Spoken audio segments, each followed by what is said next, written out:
तो ये है हमारा स्क्रू गॉज। तो स्क्रू गॉज के भी पहले हम लोग फीचर्स की बात कर लेते हैं। तो ये होता है स्टड, ये जो पॉइंट होता है वो ऐसे ही फिक्स होता है एक जगह पे, ठीक है। उसमें कैसे वो ऑब्जेक्ट को या कैसे उसमें बीच में फिक्स करेंगे, तो उसके लिए वो एक जगह पे फिक्स होता है। कोई ऑब्जेक्ट आए तो वो ऐसे आके इस पर ऐसे अटक सके। ये होता है स्पिंडल। स्पिंडल और स्टड होता है दो चीज़ जिसके बीच में कोई भी ऑब्जेक्ट जो होता है वो अटक जाता है, जैसे कि तो ये स्पिंडल होता है जिसके बीच में से ऑब्जेक्ट अटक जाता है। ये होता है स्क्रू नट। ये किस लिए होता है, ये जो हमारा ऐसे ट्यूब है यू शेप का, इसके अंदर आसानी से स्पिंडल घूम सके। अब ये स्पिंडल घुमाएंगे किसकी मदद से, ये रेक्ट की मदद से। ये यूज़ करेंगे तो हम लोग इसको ऐसे घुमा सकेंगे, तो ये आगे पीछे होगा, इसके बीच में कोई भी ऑब्जेक्ट फिक्स कर सकेंगे। उसके बाद ये होता है हमारा मेन स्केल, वही नॉर्मल जो हमारा स्केल होता है जो हम लोग यूज़ करते हैं। जो मेन स्केल होता है वर्नियर कैलिपर में वैसा ही। फिर उसके जस्ट बाजू में होता है ये सर्कुलर स्केल। जैसे कि हमारा वर्नियर कैलिपर में होता था वर्नियर स्केल, वैसे ही होता है ये सर्कुलर स्केल। पर इसमें कहाँ तक के मेजरमेंट होते हैं, 0 to 100। सर्कुलर स्केल के मेजरमेंट या तो 0 to 100 तक के होते हैं या तो 0 to 50 तक के, डिपेंड करता है। ये हॉलो सिलेंडर है और ये उसमें का एक फ़ीचर है। तो अब इसमें से हर एक चीज़ का कोई तो फंक्शन होगा। तो सबसे पहले हम बात करते हैं कि ये रेक्ट का फीचर क्या है। तो इसका फीचर होता है ऑब्जेक्ट को उसको अच्छे से रोटेट करके कि ऑब्जेक्ट उसके बीच में स्टड और स्पिंडल के बीच में अच्छे से फिक्स हो जाए। फिर इसमें स्लीव होता है। तो स्लीव का फंक्शन क्या होता है, to mark the main scale and base line. ये जो होता है ये होता है स्लीव। ये स्लीव का फंक्शन क्या होता है कि मार्क करने की, ये स्लीव होता है, स्लीव घंटा कुछ होता है किधर स्लीव, हाँ ये रहा स्लीव। तो ये होता है स्लीव। ये किस लिए यूज़ होता है, ये सर्कुलर स्केल और मेन स्केल की रीडिंग मार्क करने के लिए। उसके बाद नेक्स्ट चीज़ जो आ जाता है वो होता है थिम्बल। तो अब हम बताएंगे इसमें थिम्बल कहाँ पे होता है। तो जो थिम्बल होता है, ये हॉलो सिलेंडर है ना, उसी को थिम्बल बोलते हैं। उसका भी यही यूज़ होता है सर्कुलर स्केल के रीडिंग के लिए, ताकि आप सर्कुलर स्केल का रीडिंग मार्क कर पाएँ। मेन स्केल क्या होता है, 1 mm तक की रीडिंग आप ले पाएँ, मतलब 0 से लेके जहाँ तक कि आपको रीडिंग चाहिए उसके लिए 1 mm तो उसका लीस्ट काउंट हो गया। फिर उसके बाद जो सर्कुलर स्केल है वो ही एक चीज़ है जो स्क्रू गॉज बनाता है। तो इसमें क्या होता है कि जैसे वर्नियर स्केल में आप कहाँ तक की मिनिमम रीडिंग ले पाते थे, 0.01 सेंटीमीटर जो उसका लीस्ट काउंट था। तो ये जो है स्क्रू गॉज, इसका लीस्ट काउंट कितना होता है, 0.001 सेंटीमीटर। तो आप देख सकते हैं थोड़ा और प्रिसाइज हो गया ये स्क्रू गॉज। तो अब हम बात करेंगे कि इसका जो लीस्ट काउंट है वो कैसे छूटे। तो इसके लीस्ट काउंट का फॉर्मूला क्या है, pitch of the screw gauge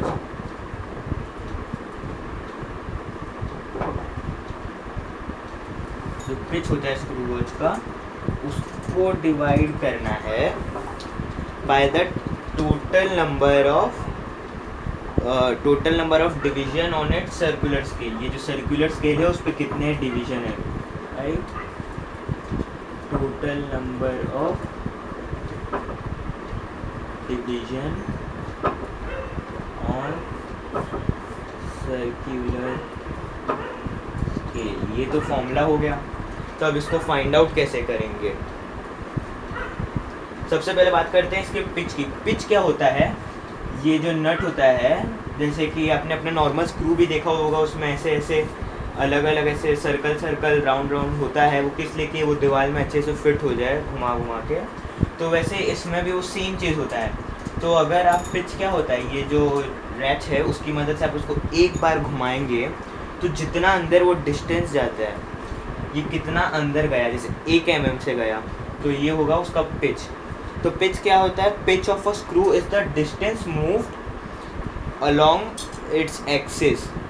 distance move along एक एक्सिस, मतलब ये एक्सिस है उसका, उसके अलोंग पे जो डिस्टेंस मूव करता है bye rotating it circular scale bye 1 division. मतलब इसको आप 1 डिवीजन रोटेट करेंगे, जितना घूमा वो होता है उसका पिच। तो इसका पिच है हमारा 1 mm है इसका पिच अपॉन। तो अब जो मैं मेन स्केल लिया, सर्कुलर स्केल लिया हूँ, उसका डिवीजन क्या है? 0 to 100 डिवीजन्स वाला, तो इसलिए ये हो जाएगा अपॉन 100। तो हमें क्या रीडिंग मिल गया? 0.001 सेंटीमीटर।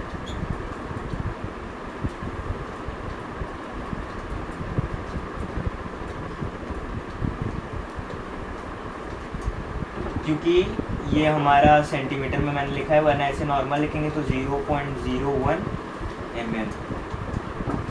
अब अगर हम 50 लेते तो क्या होता है? यहाँ पे 1 आ जाता है, यहाँ पे 1 हो जाता है, यहाँ पे 50 आ जाता। फिर उसको ऐसे डिवाइड करते हैं, उसके बाद आंसर जो आता है वो लिख देंगे। तो ये हो गया उसके लीस्ट काउंट की बात। अब इसमें भी कोई तो एरर होगा ना, तो इसमें भी सेम एरर होता है, पॉजिटिव 0 एरर, नेगेटिव 0 एरर।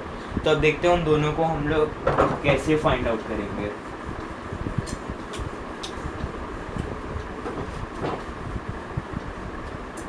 तो सबसे पहले जैसे कि ये है हमारा मेन स्केल और यहाँ से है हमारा सर्कुलर स्केल।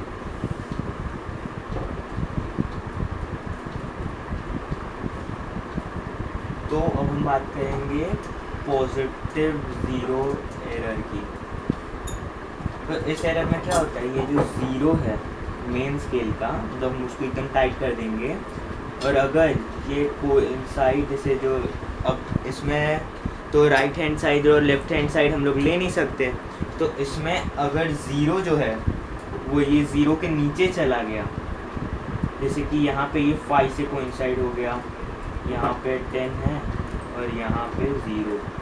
तो जैसे कि अगर ये 0 to 0 कोइंसाइड नहीं हुआ और ऐसे 5 कोइंसाइड हो गया, तो ये क्या हो गया? Positive 0 error. इसको फाइंड आउट करने का भी मेथड एकदम सेम वैसे ही होता है जैसे आप वर्नियर स्केल में करते हैं। तो सबसे पहले क्या करेंगे? कौन से डिवीजन से कोइंसाइड हुआ लिखेंगे, तो 5th डिवीजन। फिर कैसे फाइंड आउट करते हैं? 5 into लीस्ट काउंट।